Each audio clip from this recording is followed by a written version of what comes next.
Yeah. Almost a year ago now. You were near Bray's Bayou, and Elise, I have to tell you, it's hard to tell whether we are looking at streets or the bayou or exactly what behind you.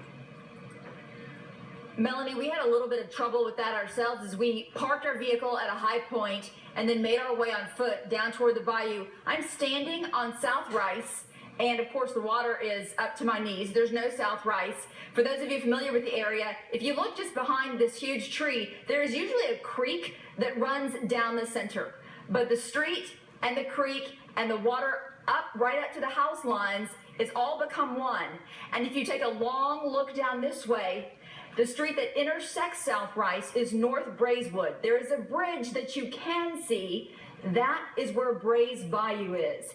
And as our officials have been telling us, our emergency officials, it's out of its banks at this location. You can see it for yourself here. The vehicle that's right in front of us here, the blue vehicle, it of course was stopped. There was nobody in it when we arrived here. We have gotten reports and have gone back and forth with Eyewitness News viewers over Twitter right around this area that say that, yeah, they did this over Memorial Day, and now it looks like water again for them. We've spoken with people in other parts of this area just outside Meyerland who have water right up to their front doors.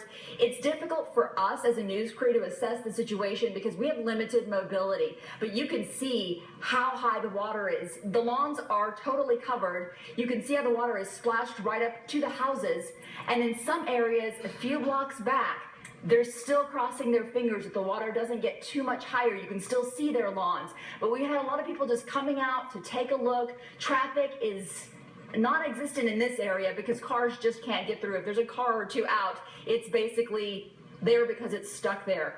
But at this point, where we are getting reports of water in houses, and like I said, this is something that they've done quite recently, but they are doing it yet again. And just heed the advice of emergency officials and stay put where you are if you can. Go ahead, Melanie. Lisa, we're going to have to break in at this point and go downtown to the mayor's office.